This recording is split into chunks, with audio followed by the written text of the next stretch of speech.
Got a real good case study here today. This is a 2004 Saturn Ion with a 2.2 liter engine. Trouble code in memory is a P0300.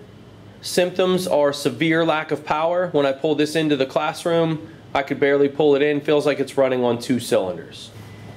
Okay, get you a quick shot of the trouble codes on here. And you see we have a P0300 Misfire. And we also have a P1599, and that trouble code will set anytime this vehicle stalls or almost stalls. I think when the RPM is below 400, or if it stalls, it will set that 1599 code. So that's a code we don't need to worry about. We addressed this P0300. We're going to fix this 1599 code. So that's it. We're going after this P0300. What I want to do next is show you the misfire counters. We want to do this when possible. GM has provided a nice method for us to do this. So we go to data display and we go to misfire data, and on the misfire data what we want to look for primarily is our history.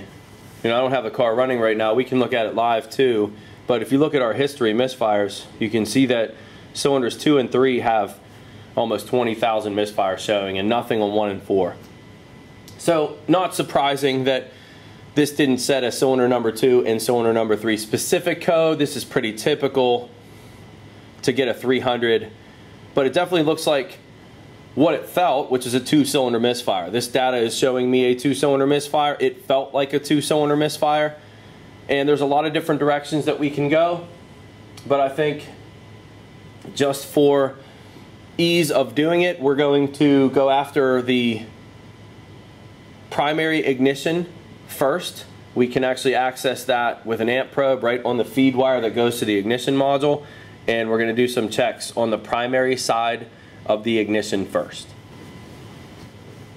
Okay, the first thing for you guys, I want to make sure that you understand what we're doing and why we're doing it. And I've brought this ignition control module wiring diagram up so you know what we're dealing with inside of this. And let me just talk about this picture for a second. We have a main power feed right here that comes into this ignition module. That main power feed is going to power the module. It's also going to power our ignition coil. So if we connect an amp probe to this main power feed, we will be able to see these coils firing in sequence off of that. So that's where we're going to connect our amp probe. From there, we have some controls from the engine computer. The engine computer is going to control coil 1 and 4 here, coil 2 and 3 here. How does it control that? Inside of this module is some transistors. We're going to have a transistor for the 2-3 coil. This is the 2-3. And we're going to have a transistor for the 1-4. Those are going to go to ground. These grounds here and here would be grounded externally here. So that would be another location we could connect our amp probe to, would be the ground if we wanted to. We'd be able to read coil firings from there. These transistors, they don't operate on their own. They need to be told when to turn on and off, and that is done by the engine computer. So the 2-3 base circuit is actually being controlled by the computer on this orange wire. And this white wire, which I've highlighted so you can see it, is going to control the 1-4 coil transistor base circuit. So the computer's controlling the base of these transistors. What we're going to see is square wave signals on the orange wire. We're going to see square wave signals on the white wire. And those square waves are going to coordinate exactly with these coil current ramp patterns. So what you would have if you looked at a ramp is you would see a ramp like this, and you'll see a square wave that follows or mirrors exactly underneath of that. And what that is doing is when this base is turned on by the square wave going high, we turn the transistor on and we start our current flow. And when this square wave is turned off is when the transistor turns off, and that's when our current flow stops. So we can coordinate these ramps with these square waves and actually figure out what's going on with this car and see if there's control there or not. Our concern, our focus is here with the 2-3 based on our number of misfires that we have, but we know that misfire counters aren't perfect, so we want to focus really on the whole thing. And so what I'm going to do, again, channel 1 is going to be my amp probe connected like this. I'm going to go to the feed wire, and I can choose the ground again if I wanted. Channel 2, I'm going to put a T-pin on the white wire, and I'm going to measure the voltage on channel 2. Channel 3, I'm going to T-pin this one and measure the voltage on channel 3. So what we want to see is we want to see repetition with the ramps. I want to see the coils turning on and off. And this example, this would be coil 1, coil 2, coil 1, coil 2, and so on. Coil 1 being cylinders 1, 4, coil 2 being cylinders 2, 3. Then what we want to see underneath that, we want to see a square wave that corresponds with that. So this might be my white wire, coil 1, 4 control, and then coil 2, 3 control. I want to see these square waves underneath, just like this. So this is what we're looking for. This is where we're going to start with this vehicle. I'm going to go hook all this up. I'll get you focused on our connections, and then we'll go to the scope and see what we see. We're looking for this as a starting point. We just want to know if our controls are there, if our ramps are there. Remember, this thing feels like it has a 2-cylinder misfire. I think this is a nice, easy starting point. Just a quick shot of my connections. You see my amp clamps connected to the pink wire. That's the feed wire coming in. And then my other 2 channels, I have them T-pinned already. Kind of tough to see with everything in place, but the white wire, which is the 1-4 coil control, and then the orange wire, which is the 2-3. So I got those T-pins in straight, and then I bent them to get them out of the way. Don't want these touching each other, and we're not doing any damage to the harness at all. Back probing the connector. Okay, quick shot of my channel hookups. Channel 1 I have voltage, channel 3 I have voltage, channel 2 is where my amp clamp is. You see I'm set on a 20 amp scale and 2 20 volt scales. I'm on a 5 millisecond screen because I want detail and repetition. Remember, with the Varus, you can zoom out on a stored capture, not in, so we want detail first. I'm going to start this up and then shut it off, and we'll take a look at it.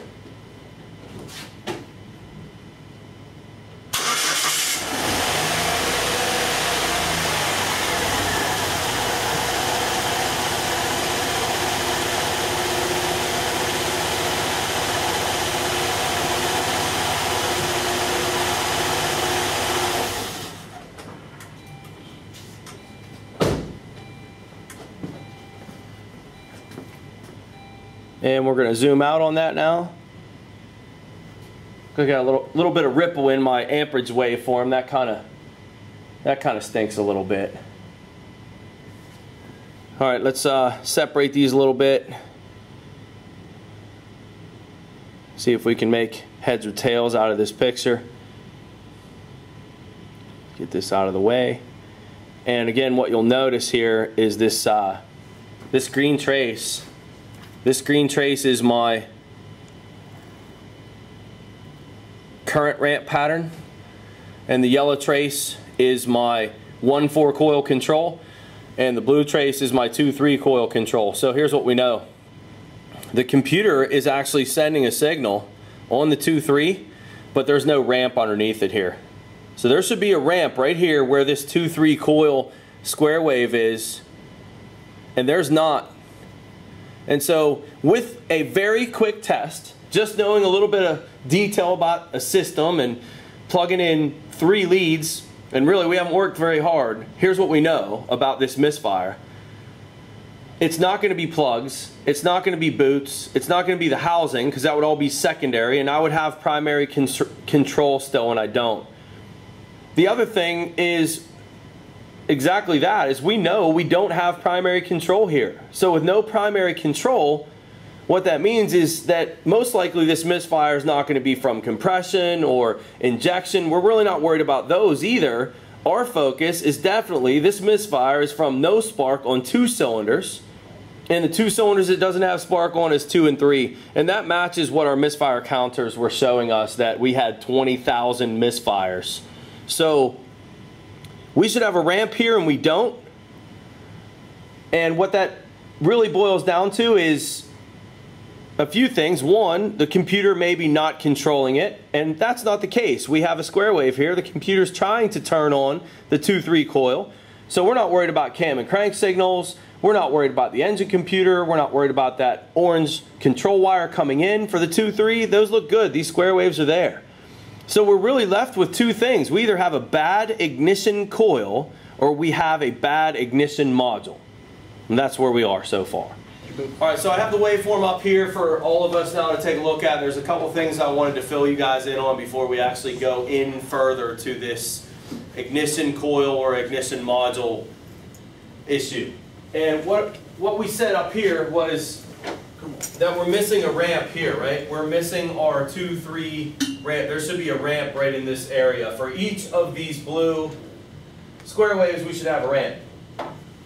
And I want to cover a case study I have for you in my book because I think that it'll be helpful, and I rarely have the opportunity to show this one. So this is actually section 22, this is page 15, and I have something similar to what we're dealing with. That this particular vehicle in both case studies had a missing coil current ramp. This was a V6 wave spark, this is a V6 wave spark, okay?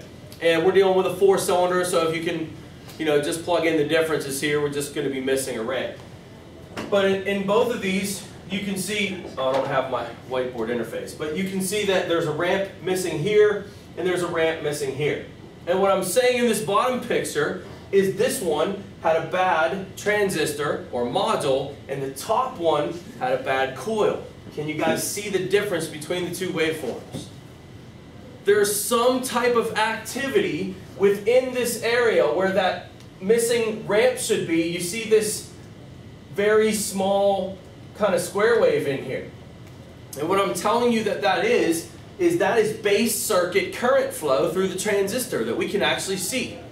And if we plug that theory in by saying that because the base circuit of this transistor is actually able to support some type of current flow, it's around 200 milliamps by the way, that most likely this is an open in the primary winding, not a bad transistor, because that transistor is turning on and off.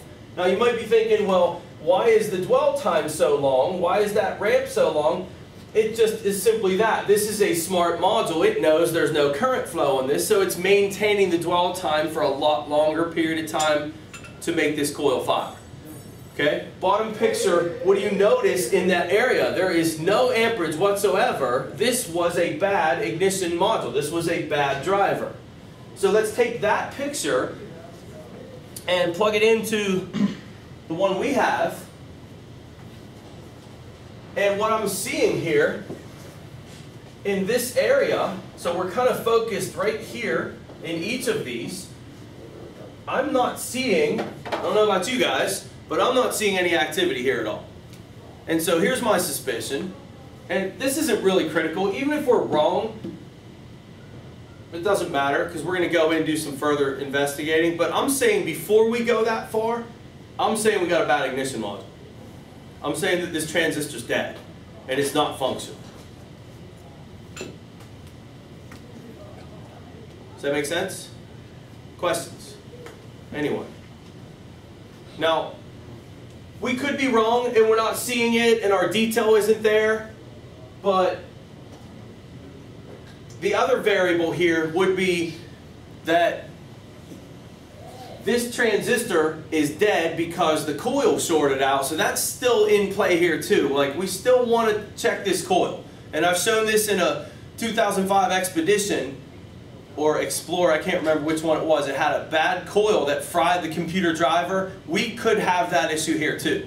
So what we're going to do when we go in there, we're going to do some further investigation, and we're probably going to swap the two coils internally and retake the picture, which would be really what we'd have to do anyway. And really the theory that I just showed you isn't critical, but just a little bit of a heads up on that. Okay, just a real quick shot under the hood of this. This system is different than what I've dealt with before, so I really can't do what I wanted to do. And what you can see with the module itself is it actually has pins that go to the coil housing, so there's no connecting wires for me to manipulate or do further checks with. And that also, the coil housing, we should get you a shot of the coil housing real quick. The housing itself contains the coils internally, and I can do nothing with this as far as swapping them around. So there's a coil here, and there's a coil here. And so my hopes of switching coils around is also not going to work. So what I want to do, and I don't know if this is going to work, we're going to try it. What I want to do is test this module with my test light and see if we can prove what we saw on the scope, which was that there is no base circuit control here at all. And here's what we know. There is a common feed that comes out of this module that feeds both coils. So one of these 4 pins is going to be hot all the time. So my first thing I'm going to do is take my test light to ground and touch the 4 pins and see which one's hot all the time, and that's the one I'm going to stay away from. So test light's connected to ground. Can we see the test light in the picture now? Let me zoom out a little bit.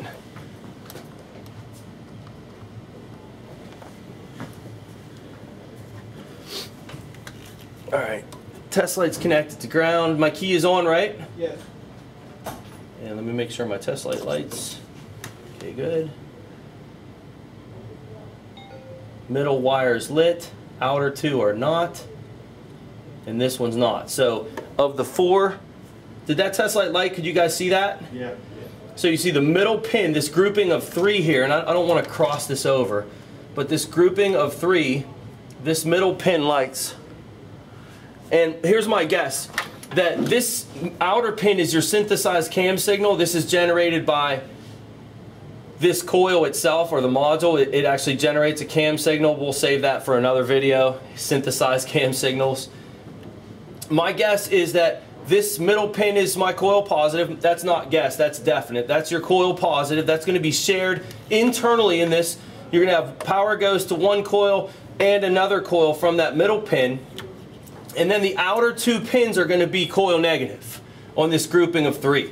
So what I want to do, take my test light to power now. When I find a ground, this test light's going to light.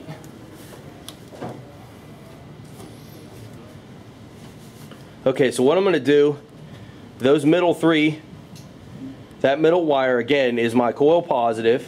The 2 outer ones I'm saying is my 2 coil negatives. I'm going to take a test light to battery positive, touch it on the 2 outer pins while we're cranking it. If the transistors are functional, they should flash on and off on the 2 pins. My suspicion, based on our amperage waveform that we saw, was that only one of these 2 pins is going to flash. So let me zoom you out so you can see my test light. That's going to be more important than the actual shot of the pins. And what I'm going to have you do is crank this over when I tell you. Okay? Somebody in there to crank it? Alright, so test light, just so you can see, when I touch ground, test light's going to light. And I'm going to go to the first of the outer pins. Go ahead and crank that over. Okay, hold on. We can see that. Let me turn the light sideways so the camera picks that up. This one did flash on and off. Go ahead, crank it. You guys see that? Okay, so that's one of the transistors turning on and off. And then this outer pin right here. Let me get my hand out of the way. I want to make sure I'm only touching that. Alright, go ahead and crank it. Crank it again. Hold on. My test light slipped off. It's not lighting though. Okay, go ahead. Hold on, I keep slipping off. Go ahead, do it again. Okay, so what we saw is exactly what we suspected, is that our driver is not functional in this module, and now I am absolutely 100% confident that we need to put an ignition module on this. Now, I know some of you are going to be like, well, how do you know it wasn't the last pin? So I'm going to do it anyway. We're going to call this module. I'm not going to hurt this cam signal, put my test light on it. I'll go on that last pin. This is my synthesized cam signal. Go ahead and crank it. You see there's nothing there. So no question about it, guys. No question that, number one, that our scope in that base circuit current flow example that I gave you in section 22 in my book is valid, isn't it? That we didn't see any base circuit control And I'm saying with this vehicle, we can use that and say, hey, that's a bad driver, not a bad coil or an open coil. Our debate here was the coil primary open, you guys with me? Or was the driver faulty? We're saying by the waveform, the driver was faulty. Then what else we did with the test light is we confirmed that, didn't we? This driver cannot even light a test light connected to battery positive. It can't even control that. So no question, we're going to put an ignition module in this. Now there's one other thing we have to worry about. Anytime that you have a driver that fails, you always have to worry about that output that's controlled by, you have to worry about the output that the driver's controlling. So we really want to do some resistance checks on this coil housing. And I know I don't like the ohm meter in cases like this, but it's the only tool I can use because I can't swap coils around. So now that I know my pin layout, guys, I'm going to zoom you back in on these pins for a second. All I need to do on the coil side of that connector is take my ohm meter from the middle pin as the common feed wire and touch the other pin to the two other feeds or the two other controls on the coil side, and we'll get a resistance reading. And that's going to be a primary circuit ohm test.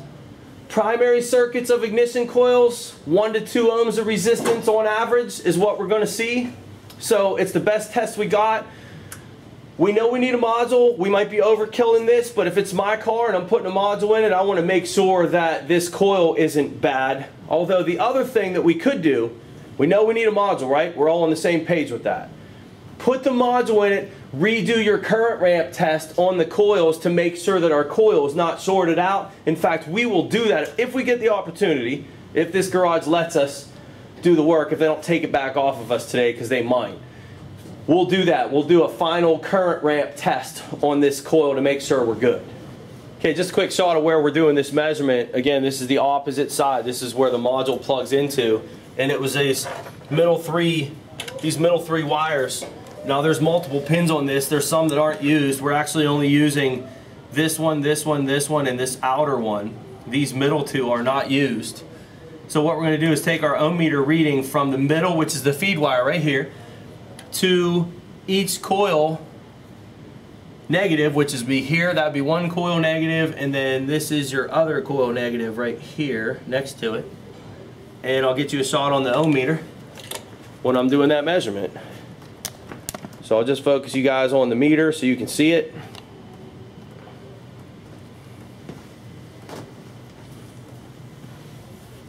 Still in the screen there? Alright, so this will be our first one. I don't have a spec on this. We'll see if we can find one. There we got a 1/2 ohm on that one. And we have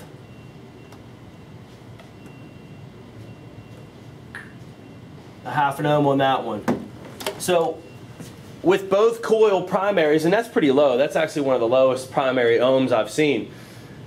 But with both coil primary circuits reading a 1/2 ohm, one of them working, one of them not, I'm going to say our coil's fine and we can go ahead and put a module in this. We already know we need a module, and I'm hoping we can get one from these guys. I'll give you an after coil current ramp pattern. I've told you guys many times that an ohm check is not very good on high amperage circuits. I have seen many coils that are bad that will ohm fine. So we're going to put a module in this car, and then we'll go from there. Hopefully we get to have that footage for after, I'm hoping. Definitely needs an ignition module. Alright, final shot, or a final comment here. This is out of the flow chart for the P0300 trouble code. I just wanted to show you guys that what they want you to do from the factory to check this coil housing. Number one is I couldn't find a resistance spec for this anywhere. Number two, what they're having you do, if you look on the screen here, they're having you install a J36012-A ignition system diagnosis harness, and what that thing's going to do is it's going to fire the coils for you. So basically what they have you do is if you have no spark from a coil, then you install this tester, and if you have spark from the coil, you replace the module. And if you don't have spark from the coil, you replace the coil. So that's the test from GM. I think that's that's a pretty cool test, but when we work in the aftermarket, like we do, we're not going to buy a special tool for every different car. And I think the methods we used were valid. No question about it, our ignition module was bad. And our ohm checks were good on the coil, so we're going with that.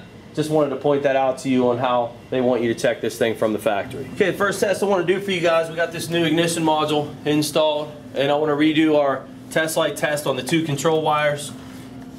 And if you remember, it was this outer one right here that wasn't functional. And all right, go ahead and crank it for me. Hold on, let me get my finger out of the way. You saw it was flashing. Go ahead, do it. Okay, good. That's one driver. Got to do the other one. Okay, good. So as you guys saw in that picture, that is a valid test for these drivers for this. That's test light to battery positive. Crank it over. Test light should flash on both drivers if they're good, and they are. This is a new module. Okay, again, this was our before picture.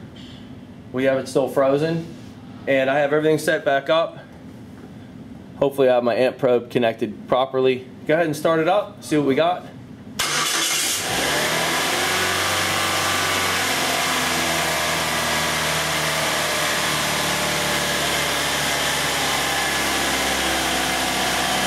I've got a lot of noise in there, don't we? It would help if I had my ground connected, wouldn't it?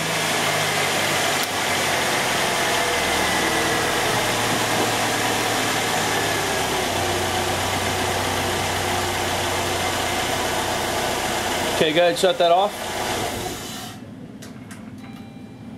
Take a look at this waveform now.